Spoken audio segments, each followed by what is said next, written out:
We mentioned it at the top of the show. Really became the second biggest news of the day, but still huge news nonetheless. Pete Carroll essentially fired, Rob, as coach of the Seattle Seahawks. He said, "No, you can't fire me. I'm stepping down." That's what he said. But he said he tried to fight it.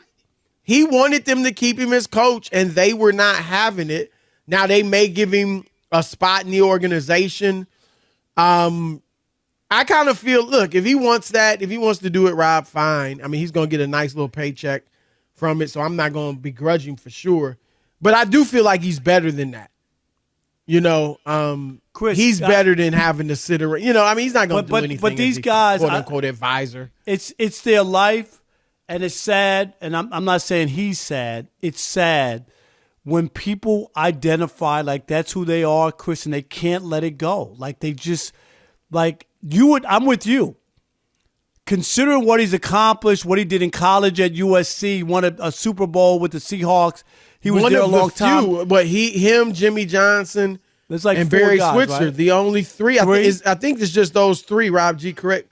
Three. Yeah, those three, the only to win Chris, national titles. You can't bow out on that? Like, only three people in the history of this country has ever won a championship in pro football and college football?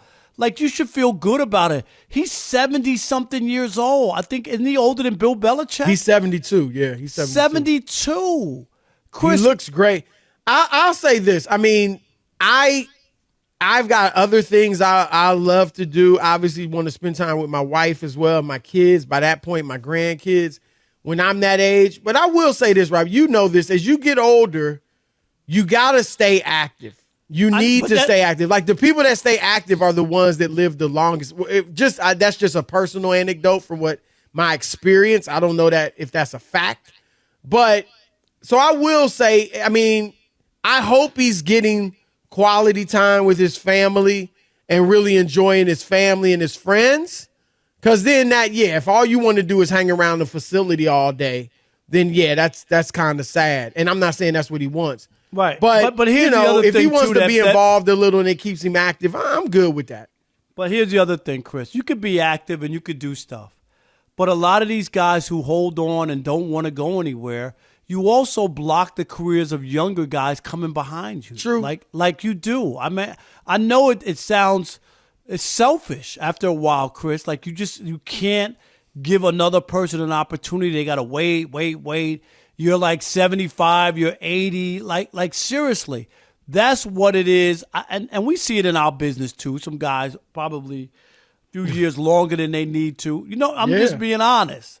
Like people gonna be saying that about you. No. They won't. Chris, I swear they won't, because I'll be leaving before they put me out. I promise you that. I'll be leaving before they put me out. All right. But I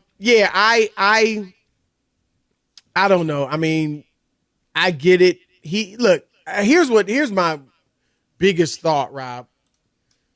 And I think you have a bigger thought. But I feel like I tie Pete Carroll to Russell Wilson.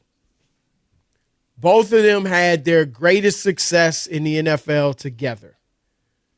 Pete Carroll was a mediocre. He was below 500 as a head coach in the NFL. I've been with a few teams. And he gets Russell Wilson, and I know it wasn't all Russ. They had a great defense and Marshawn Lynch, and it was a great team. But Russell Wilson was the catalyst and the leader and the quarterback. And then all of a sudden, Pete Carroll goes from 500 seasons, essentially. I think he was 33-36 without Wilson to, or overall, that's what his career record was. But without Wilson. But with Wilson, he began making the playoffs every year. And, of course, they went to 2 Super Bowls and won 1. And then, Rob, for Russ, I mean, I thought Seattle was going to regret letting Russell Wilson go, at that point, trading him. And obviously that wasn't the case. But for him, everything's gone downhill. Now who knows if he's going to be cut by the Denver Broncos this offseason. Where is he going to end up? Is he going to even be starting next year?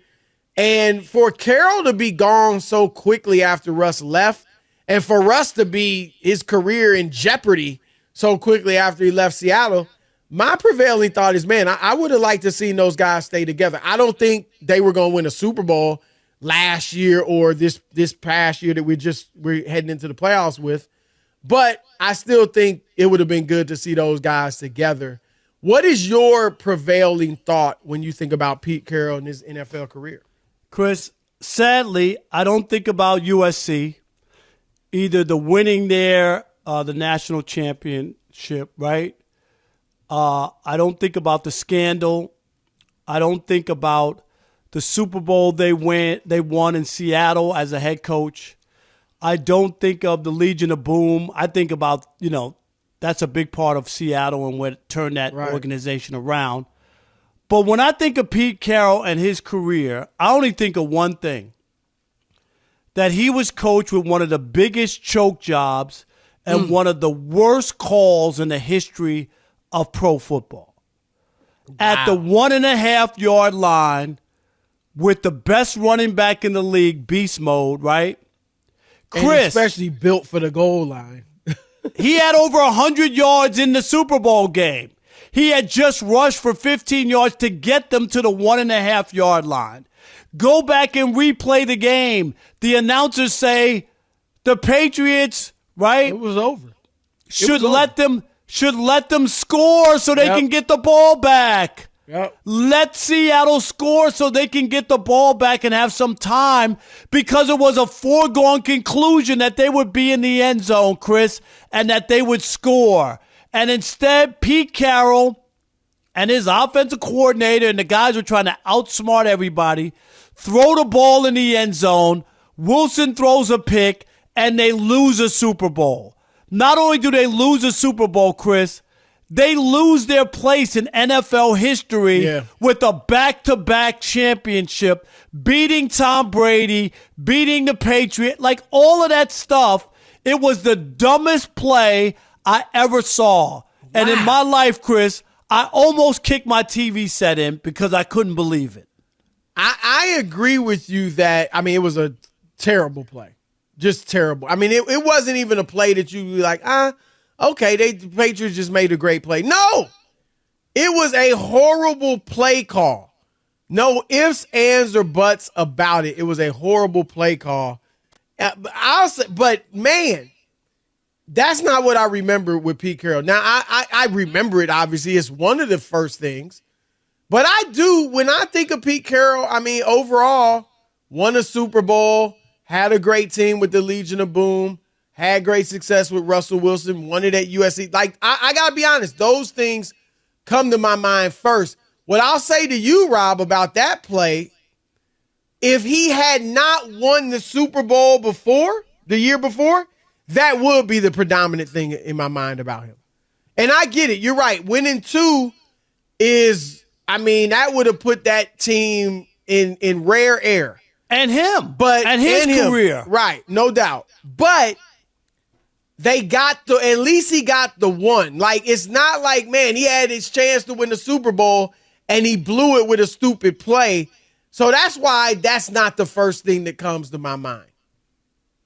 Because he did. It would be even bigger, and I'll give you that, if he didn't have a Super Bowl. But Chris, that's an elementary play. That's not even a second guess. That's a first guess. What down was it?